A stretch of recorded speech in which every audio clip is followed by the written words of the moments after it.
Hi guys, and welcome to my next vlog. I'm just sitting in the garden chilling out really, because I've had quite a bit of a hectic week, as you already noticed. That decorating done me in, so I thought I'd just have a chill out with a nice cup of tea. PG tips, my goodness.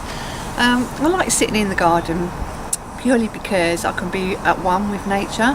It's good for the mind, body and soul, so it's quite a good way of relieving your stress, just watching nature around you.